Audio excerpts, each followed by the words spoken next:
Welcome students. In this video, we will be looking at the clinical picture of dementia, Parkinson's and Alzheimer's disease. The outline, we are going to look at three major disorders, that is dementia, Parkinson's and Alzheimer's.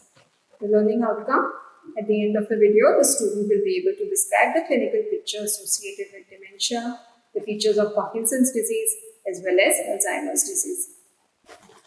Let's start with dementia. Now, dementia implies loss and it is characterized by a decline from a previously attained level of functioning. And in this case, we are specifically talking about cognitive functioning.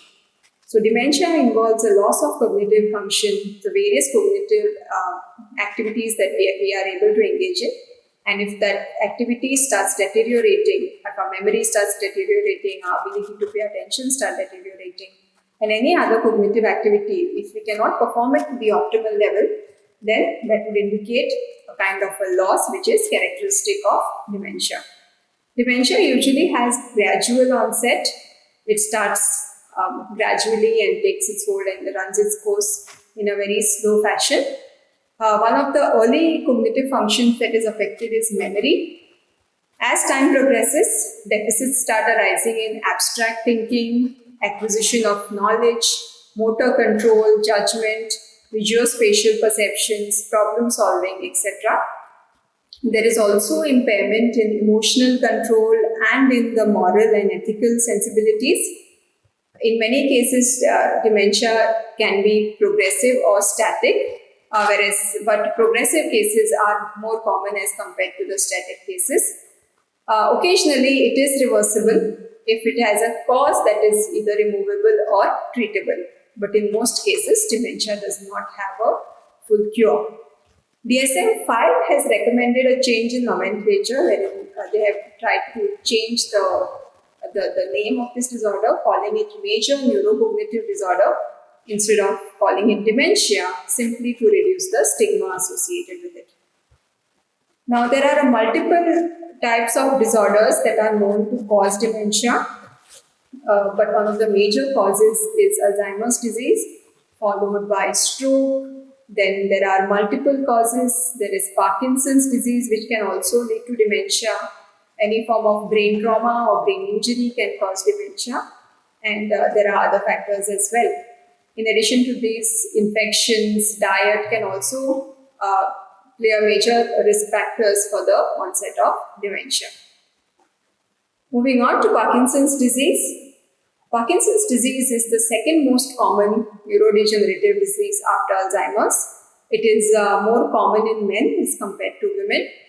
The prevalence of this disease is around 0.5 to 1% in individuals aged 65 to 69, and the prevalence almost increases 3 times in age group over 80 years. Now, the characteristics of Parkinson's disease include motor symptoms such as resting tremors, rigid movements, which is simply caused due to the loss of dopamine neurons in a part of the brain called substantia nigra. There are also psychological symptoms associated with Parkinson's disease, such as depression, anxiety, lack of emotional expression, cognitive problems, hallucinations and delusions as well. At a later stage of Parkinson's, dementia may also start to develop, or generalized loss of cognitive functioning may start to occur. And genetic as well as environmental causes are suspected in the onset and development of dementia, of Parkinson's disease. Genetic factors may play a major role in the early onset cases. Individuals who are younger as compared to the general group that experiences this disease, whereas late onset may be attributed to environmental factors. There has been some research that says that smoking and drinking coffee may provide some protection against Parkinson's disease. However, this is not very clear as to how this affects the progression and development of illness. Symptoms, however, can be reduced by medications that increase the availability of dopamine in the brain. However, these medications do have a short-term effect, in order to look for a better and more sustainable treatment approach, deep brain stimulation has been taken under investigation, and stem cell research may also hold hope for future treatments. The second one is Alzheimer's disease. Alzheimer's disease is the major cause of dementia in the world population. It is a progressive and fatal neurodegenerative disease and the most common cause of dementia. DSM-5 has changed the nomenclature of dementia that is caused because of Alzheimer's, and it is now called major neurocognitive disorder associated with Alzheimer's disease rather than dementia associated with Alzheimer's disease. Alzheimer's disease is has slow and imperceptible onset, but progressively deteriorating course. It starts without much notice, but as it progresses, major changes become quite evident. Diagnosis is made after clinical assessment, but the diagnosis can only be confirmed after the patient's death through autopsy. However, in living patients, diagnosis is given after ruling out all other potential causes of dementia. The age of onset is around 45 years with early as well as late onset cases, and the onset is characterized by multiple cognitive deficits which simply lead to slow mental deterioration. In the earlier stages, there is mild cognitive impairment. For example, the person may find difficulty in recalling recent events, or they might start making more errors at work. But at later stages, there includes a severe cognitive deficit, which may create an inability to function, and they may need special care to just go from day-to-day activities.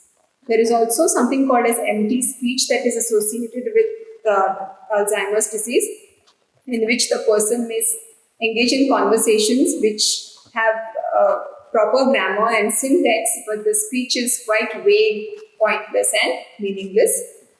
Delusions are also a common symptom, specifically delusions of persecution, where the person may feel that somebody is poisoning them or that their spouses are unfaithful to them. To manage all this, medication can be used. They need a calm, reassuring, and unprovocative environment which can help alleviate many of the symptoms. However, deterioration does continue its downward course as we do not have any proper cure for this disease. Eventually, patient becomes oblivious to their surroundings, and the median time of death for a person suffering from Alzheimer's disease is around 5.7 years from the first contact or from first diagnosis. Alzheimer's disease has become a major public health problem across the world, with age being a major risk factor. The risk of AD doubles every 5 years after 40, and it is expected that by 2030, there will be around 66 million people suffering from this disorder, and preventive action needs to be taken right now so that these numbers do not increase higher. Women seem to have a higher risk of developing AD as compared to men, and one of the factors that research has found to be relevant is loneliness. Other risk factors include smoking, fewer years of formal education, low income, as well as low occupational status, which all indicate less use of cognitive faculties.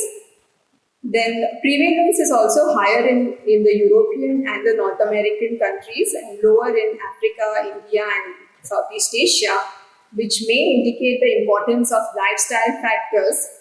For example, high-fat, high-cholesterol diet is correlated with the diagnosis and onset of Alzheimer's disease. Also, another important factor is the presence of high levels of an amino acid called as homocysteine, which also correlates highly with the diagnosis of Alzheimer's disease. These are the references that I've used for this video. Thank you.